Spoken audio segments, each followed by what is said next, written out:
Thinking about taking Invega? In this video, we're going to break down the important risks you need to be aware of. As always, all the information we discuss comes directly from the most up-to-date FDA label found on the DailyMed's website. But today, we're not going to be just covering the basics. We're also going to be diving into some crucial extra information about Invega that is really important to know, including 1, a significant side effect that's not listed in the FDA label, 2, how Invega has been linked to a serious issue that's resulted in a billion-dollar pharmaceutical lawsuit, and 3, what the safest way is to taper off Invega, and this is going to work whether you're taking the tablets or you're on the long-acting injectables. For those of you who don't know me, I'm Dr. Josef Witt-Doerring, a board-certified psychiatrist and former FDA medical officer, and on this channel we discuss the risks of psychiatric medications to help patients make informed decisions about their mental health.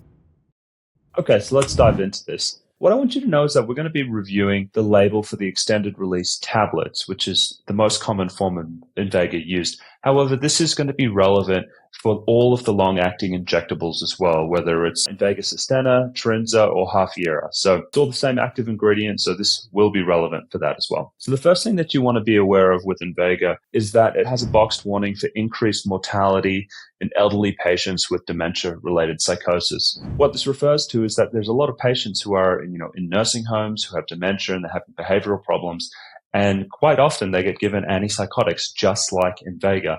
And when researchers have looked into what happens to these patients, well, the patients who are given the antipsychotic medications, they die at a faster rate than those who are not given them. We're going to go into some of the reasons why I think that's going to happen later on, but there's a slight increased risk in death if you were to use Invega or any other antipsychotic for dementia-related psychosis. All right, so the indications of use, this drug was approved for schizophrenia and schizoaffective disorder. It's also been studied in adolescents, so from populations age 12 and above. Before we go any further, I just want to make a point.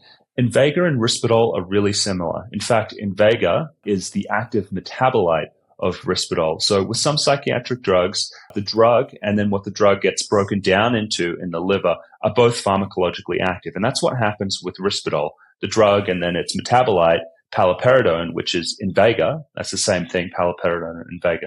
They're both active. And so what J&J have done with this drug is they've actually just taken the active metabolite of Risperdal and made it its own drug. And there's some advantages of that, as you'll see. I'm going to point them out later on, namely with the metabolism. But I want you to think of Risperdal and Invega as very similar. So moving on, let's dive into this. Dosage and administration. So with Invega, you can take it 1 time a day. If you're younger, you usually start at around 3 milligrams. And if you're older, you usually start at around 6 milligrams. There is a 1.5 milligram dose, which you can use if you want to be more cautious when you're going up with this drug. The other thing to be aware of is Invega comes in an extended release tablet. And so this means that the tablet has a special coating, which allows you to slowly break down the drug, and it gives you a very steady level of the drug throughout the day. What this means is you can't break up the capsule if you wanted to break it up for tapering, because it would dump the entire dose, and you may be more likely to have side effects, or the drug effect is not going to last the full 24-hour duration it's supposed to. And so we're going to discuss that later on, how you're going to taper off a drug like Invega, given that it has this special capsule. Contraindications here, it's pretty straightforward. The contraindication is if you have a known hypersensitivity to paliperidone or Risperdal. So let's start going into this. So we touched on the increased risk of mortality with dementia-related psychosis. This is a small increased risk, and it is common to all of the antipsychotics. As we go later on, we're going to see some of the things that this drug does. It can cause cardiovascular side effects. It can also cause immune suppression as well, and it can also cause strokes. And so there's a number of things that this drug can do that it makes sense if you were to give this drug in a very fragile population. We're talking about end-stage dementia, people with psychosis, that those may be the things that push them to have an increased risk of death. The next major risk is the increased risk of stroke in elderly patients and with dementia-related psychosis. Again, we're not really sure why this happens, but there are some hypotheses. For instance, you get a lot of tachycardia, fast heart rate with this drug. And so it could be some of the cardiovascular effects that are causing people to stroke out on this drug. The next risk that you want to be aware of is a rare one. It's called neuroleptic malignant syndrome. This drug blocks dopamine, and dopamine is very involved in temperature regulation and also muscle control. And for reasons we don't understand, some patients who take antipsychotic medications like Invega, that system in the brain breaks down and they start to develop a lot of really serious problems. Their temperature goes up, their muscles get very rigid, and they become very confused. It can actually become fatal. If you start having a lot of problems with your muscles, they tense up, they start to break down. It causes a release of creatinine in your blood, and that can cause kidney damage. And so neuroleptic malignant syndrome, absolute emergency. If you start to become confused or very hot on this drug, you're going to want to go to the emergency room. QT prolongation, what we're really talking about is the risk of arrhythmia with this drug.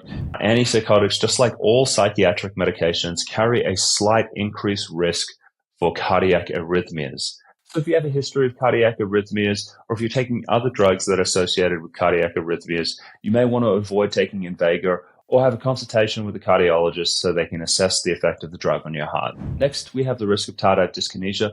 Again, this is a side effect that's common to all antipsychotic medication. It can cause potentially irreversible movement disorder that usually starts around the mouth and the lips, and you start to get involuntary kind of like puckering, or sometimes your tongue moves, and that's a sign of neurological damage caused by the drug. For some patients, when they stop the drug, it goes away, but for others, it may not go away. An interesting fact about tardive dyskinesia is that it is seen frequently in the Batman movie through the character the Joker. If you know the Joker's backstory, he is in Arkham Asylum, which is a mental institute, and so it's presumed that he's given high doses of antipsychotics for long periods of time, and that's why he develops tardive dyskinesia. And you'll see it in the movie that his tongue is constantly kind of moving about and his lips smacking, and that's meant to be a sign that this is someone who's seriously mentally ill and they've spent a lot of time on antipsychotic medication. As for the incidence of tardive dyskinesia, this happens in about 5% of people per year. So you have about a 1 in 20 chance of developing tardive dyskinesia per year that you are on this medication. Metabolic changes. Gosh, this is probably the most important risk when it comes to the antipsychotic meds, and that's because it's just so common. So these drugs, they can cause abnormalities in your lipids, and it can also predispose you to diabetes. But the one that people most worry about is weight gain. Now, with Invega, when they look at this drug over about 6 weeks, they find that people gain about 1 kilo.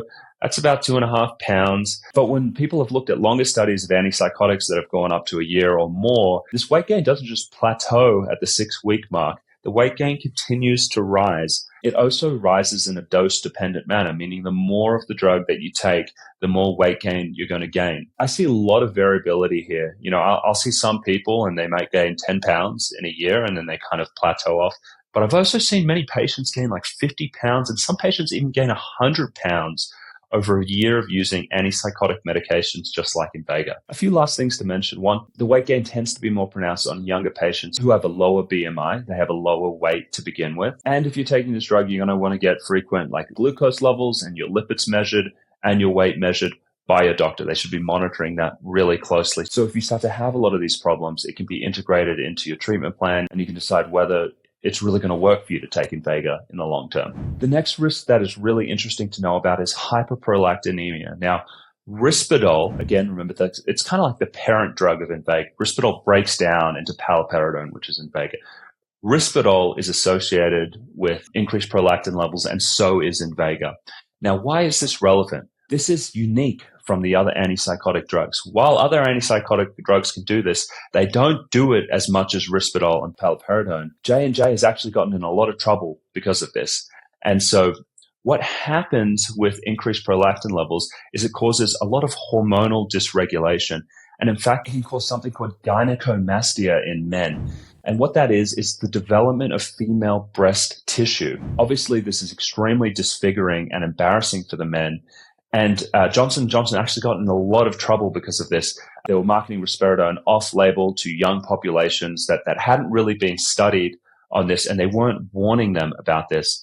And recently, they've gotten $70 million lawsuit settlements because of this. It was in the news. It was a really big deal. It was one of the largest judgments against a pharmaceutical company, and it all surrounded breast growth in men. The other thing to be aware of, kind of to make matters worse, is some breast cancers are prolactin dependent. And so if you're a woman, it may put you at an increased risk of breast cancer. And if you're a man and you develop breast tissue, then you have to also be worried about developing breast cancer as well. The next risk is about obstruction in people who have gastrointestinal disease. So some people have a real narrowing in different parts of the GI tract. And because this drug has a special capsule around it that prevents it from being broken down too quickly, that capsule can actually get lodged in the GI. This is not really a risk you need to worry about unless you have advanced gastrointestinal disease. Next, the drug can cause orthostatic hypotension and syncope. And so what that means is there can be some problems in how the heart pumps. So when people stand up really quickly, they can get very lightheaded and they can fall over. This drug has alpha-1 activity, and that's a receptor that's associated with blood pressure regulation. And so that's why people can get really lightheaded when they take this drug. In addition, there's a risk for falls. Elderly patients are going to be more at risk for this, as they are to most side effects, again, because of the orthostatic hypotension. But also this drug can cause some motor impairment, which we'll be discussing. Next, we have risk of leukopenia, neutropenia, and agranulocytosis. That's just a complicated way of saying that it causes bone marrow suppression, but for the white blood cells that fight infections. Remember back before we were talking about how this drug could actually result in an increased risk of death? Well, what they find is that a lot of the people die from infections and things like pneumonia. And so one of the ways that this drug make elderly patients who are frail more susceptible to death is by increasing the chance that they have fatal infections. Because of this, when people are taking antipsychotic medications like this, they're going to routinely get complete blood count with differential. That's the blood test. And it's going to look at all the white blood cells just to make sure that they're okay. The next risk to be aware of is the potential for motor and cognitive impairment. The dopamine system is really involved in the frontal lobe and also in muscle movement. And so, starting with the frontal lobe, that's obviously the area of executive functioning. People feel more foggy when they take this drug, and they feel like they're less able to concentrate sometimes. And also for the motor impairment, it's really common to develop something called Parkinsonism when you're taking these drugs. And so you can have a very flat face, you look less expressive, but also you can be a little more stiff and slow when you move. And these are risks that are common to all antipsychotic medications. Next, let's discuss the risk for seizures. As with all antipsychotic medications, there's a slightly increased risk for seizures. You are going to want to be more careful with this drug if you have a history of epilepsy. The next risk is something called dysphagia. This is difficulty swallowing food, and that's because this drug causes a lot of muscle problems. And so these muscle problems don't just affect, external muscles, they also affect smooth muscles like your esophagus, which needs to kind of constrict in this very rhythmic way to move food from your mouth down to your stomach. And if you're taking something that's going to impact the ability of your esophagus to smoothly push that food down, people start to feel like food is getting stuck. Sometimes they even choke. Sometimes they may cough up some of the food, and they may aspirate it, meaning they cough it up and then they breathe it into their lungs. And then they can develop a pneumonia. So if you start to have difficulty swallowing food, it may be a risk of the Invega. Next is the risk of priapism. I've never seen this. It's a risk with a lot of psychiatric medication. It can cause a sustained painful erection. And this is a medical emergency. If this happens to you, it's really painful. You're going to know about it. You need to go to the emergency room and do a surgical drainage to allow that erection to go down. The next risk is body temperature dysregulation. Invega, along with all antipsychotics, can cause some of this. It can impact the ability of the body to cool down. So some people may get really hot, and then they need to be careful if they're doing strenuous exercise if they can't cool themselves down, and they become very hypothermic. I've also actually seen this go in the opposite direction, where some people develop a very low body temperature when they take these medications.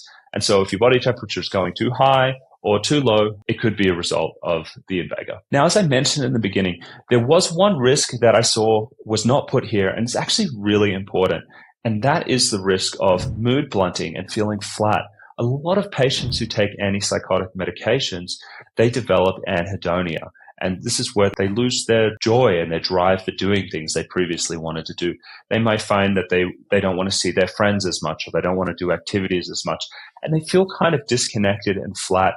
And they may even get this feedback from their families who say, well, they just don't quite seem like themselves. To me, that's a really important risk of the drug, because it's one of the reasons why people come to me. So now I help people come off psychiatric medications. And when people come to me on antipsychotics, the number one reason they typically want to come off is they feel flat. They don't feel like themselves. The second reason is usually they develop tardive dyskinesia, which we already discussed. But the main one really drawing people to wanting to come off these drugs is they just feel really flat. So you want to think about emotional blunting and also the loss of joy and drive and motivation, which can be quite pronounced on antipsychotic medications. So moving on, let's talk about some of the other adverse reactions. We've just covered the most important ones, but there are also a lot of other ones to be aware of. And we're just going to skim over what I think are the ones to really take notice of. Okay.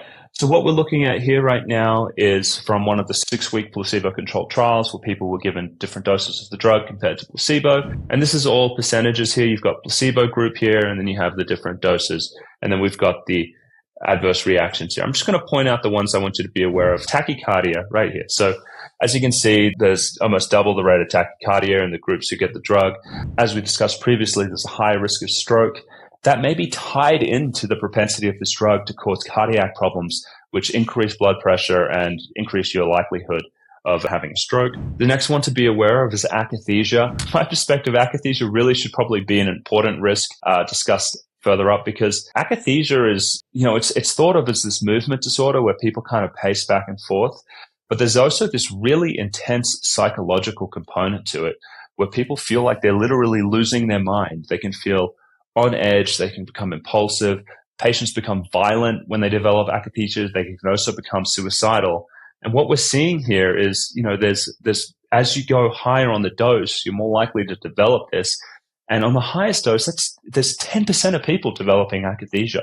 So it's something you really, really want to notice and be aware of. You need to go down on the dose if you develop this. Other really prominent side effects that people are seeing, these are extrapyramidal symptoms. That's essentially movement disorders, and that's a whole bucket of them. So it could be Parkinsonism, where people could have a really flat affect and they become very slow. It can also be something called dystonias, where your head or some part of your body gets really tense and it becomes stuck. And so any kind of movement disorder, that's what we're talking about as extrapyramidal side effects. And that's getting higher and higher as the dose goes up. As you can see on the 2 highest doses, we're at about 20% of people. So lots of movement disorders with this drug, especially at higher doses. This next table that we're going to look at is essentially in the adolescents. It's very similar from what we just saw in the adults. The main thing I want to share with you is that there's an increased risk of side effects with adolescents. Some of these, the frequency of the side effects goes higher. Like for instance, for akathisia, we're at 17% now. On the highest dose, we're at 23% for all of those movement disorders I discussed. There also seems to be headaches on the higher doses. Somnolence, that's just sedation, so people feeling kind of like drugged on it. That's really high. When you get to the higher doses, that's 20%. That's 1 in 5 people. On the highest dose, it's 1 in 4. And so that's a lot. This is an interesting one, tongue paralysis. So this is one of those movement disorders, and that happened in 3% of people who were on the highest dose there. Again, just giving you a kind of a window into some of these muscle and movement disorders that are really common with antipsychotic medications. So moving on, let's talk about drug interactions. This is where Invega actually differentiates from Risperdal. So Risperdal is broken down by the liver, and so the liver is really important in its metabolism and kind of clearing it from the body. But that's not the same with Invega. It's only minimally broken down in the liver, but most of it is excreted in the kidneys. One of the benefits of this drug is if you have a lot of liver disease, it's not really going to affect Invega. And so this drug doesn't have a lot of drug-drug interactions. There are 2 that I want to mention because these drugs are commonly used in patients with schizophrenia and schizoaffective.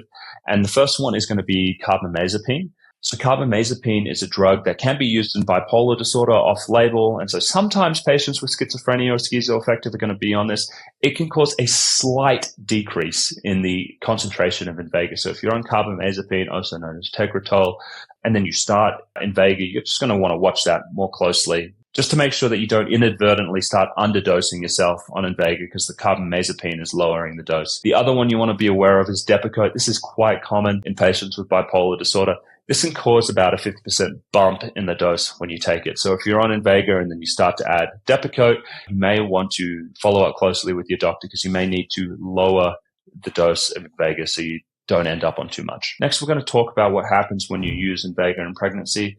Again, this is class-wide. This happens with all antipsychotic medications. There is a slight increased risk with some birth defects and learning abnormalities.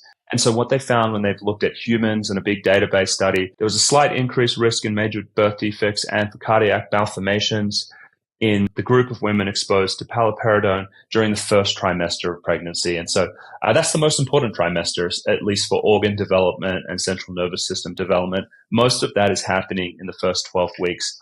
And so they do see a slight increase. And that's unfortunate because a lot of people don't really know they're pregnant until week 6 of the pregnancy once they've missed their period for a couple of weeks. They've also done some animal studies, and when they looked at rats, they found that some of the rats developed a cleft palate. That's when the mouth doesn't form properly and you end up with a slit just in the palate of your mouth. And also when they look at the ability to learn for some of the offspring of the rats who were exposed to this when their mother was pregnant, they find that there is impairment in learning later on. And they also found some increased neuronal cell death in the fetal brains of the offspring of pregnant rats treated with Invega. So again, not a drug that you want to be on in pregnancy if you have a choice. Obviously, the risk of untreated schizophrenia and schizoaffective disorder is there. And so you kind of need to weigh those two things, but ideally you want to avoid being on this drug if you're going to become pregnant. The other thing that's important to mention is withdrawal reactions. So a lot of the infants born to mothers who have been taking antipsychotic medications, they go into antipsychotic withdrawal after birth. They've also been observed to have a lot of these movement disorders, so those extrapyramidal side effects in the days after delivery. So just one more thing to be aware of. Lactation. This drug crosses into the milk. So if you're breastfeeding on Invega, the drug is going to be transferred to the infant. And they have had reports of infants developing sedation or failure to thrive. That essentially means the infant stops growing, or jitteriness, or again, extrapyramidal side effects, things like tremors and movement disorders. This drug can also impair fertility as well. Again, remember, this drug is going to act on prolactin, and that can cause a whole range of hormonal changes. Remember, like the breast growth in the men. So it does cause a reversible impairment in fertility for the women who are taking this drug because of those hormonal changes. But that goes away if you stop the drug. Next, let's talk about what they found in juvenile rats exposed to the drug. So when they were given Invega, they experienced reversible impairment in learning and memory, which makes sense because the drug, as I said before, dopamine is really involved in the frontal lobe. That's where you learn. And if you affect that, you're going to impair learning and memory. When juvenile dogs, young dogs were given Paliperidone, they noticed there was a decrease in bone length and also bone density. And they also found that there was a delay in sexual maturation in both males and females. And so the manufacturer concludes the section by saying the long-term effects of Invega on growth and sexual maturation have not been fully evaluated in children and adolescents. And so again, it's a drug that you would avoid if you could in children and adolescents. Moving on now, let's talk about drug abuse and dependence. This is not a drug of abuse. People don't get high when they take it, so low abuse risk. However, it is a drug that people become dependent on. Invega, like any other psychiatric medication, it's impacting all of these physiological systems throughout your body, and your body doesn't like that. And so it kind of pushes up against it, and your brain adapts to compensate for that drug. And so over time, you become tolerant to it, and the effect of the drug wears off. And so some people need to go on higher and higher doses. And the reverse of that is when you try and come off the drug, people develop withdrawal. And so I think this is a good place to talk about how you would come off Invega if you wanted to. Let's start with the long-acting injectable. So if you're on a long-acting injectable, you cannot taper that. So you're going to need to convert back to the oral form, the extended release tablet of Invega first. So that's the first step. Now, as I mentioned previously, you can't shave it down with a razor to taper it or dissolve it in water.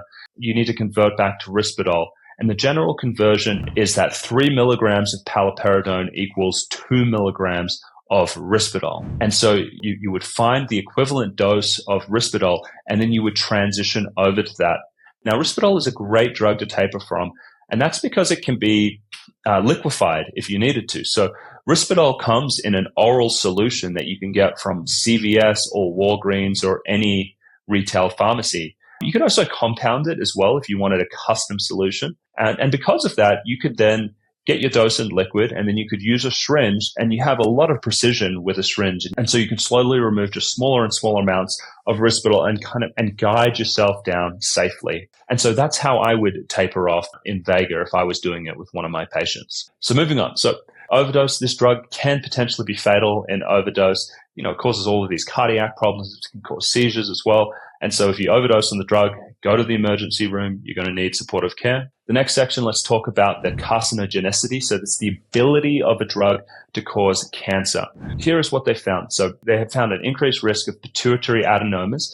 So the pituitary is a small gland that sits kind of inside the brain, and that's stimulated by prolactin. And so because this drug causes a lot of prolactin, it can stimulate this pituitary region in the brain and cause a pituitary adenoma, which is a cancer.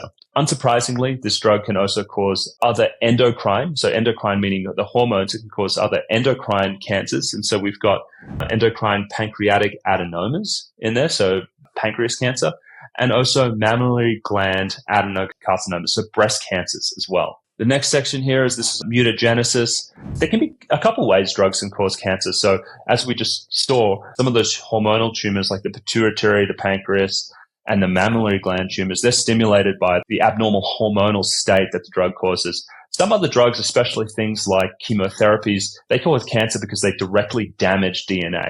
And so that's what mutagenesis is. And so when they assess for the genotoxic, that means the ability of the drug to damage the genes, they're not seeing that. So they're not seeing that paliperidone is toxic to DNA and is going to be generating cancers in that way. Another thing that's assessed in the development of a drug is whether it can cause fertility, right? So because, females, they have a certain amount of eggs, and if the drug is going to damage those eggs in any way. And they didn't find that when they looked at the female rats, but they did find that there was pre and post implantation loss, and the number of live embryos was slightly decreased in the females taking this drug. So again, I'm not seeing like egg damage, but I am seeing implantation loss. I'm also hearing increased risk of miscarriage there. The fertility of male rats was not effective. However, they did notice that there was decreases in serum testosterone and sperm motility. Now, this is surely not a surprise to everyone. This drug made men grow breasts, and so it's causing a lot of hormonal changes, and those hormones are important in testosterone and also sperm development. Moving on to the next section, clinical studies. As you're aware, this drug has been approved for schizophrenia in adults and adolescents, and also schizoaffective disorder as well. So clearly the drug works. It reduces psychotic symptoms. It reduces the mood symptoms in patients with schizoaffective disorder, things like mania, things like depression. The one thing that I really want to bring to your attention is that although these drugs have been shown to work in these populations, and the one thing that I want to bring your attention to is that these studies aren't that long. And so the double-blind placebo-controlled portion is usually around 6 weeks.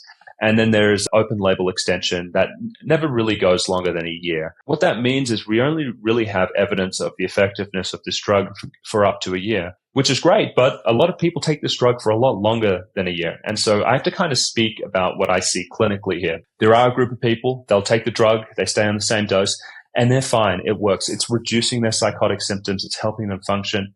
However, I also see a lot of patients on antipsychotics later on who need to go on higher and higher doses because it wears off. And then I see a group of patients who, they'll take the drug for some time, but then they'll just feel like they don't want to be on it anymore because they feel flat, they feel apathetic, and they're not really getting the benefit. And so it's really important to continue to assess the effectiveness of this drug. Is this drug really helping you in the long term?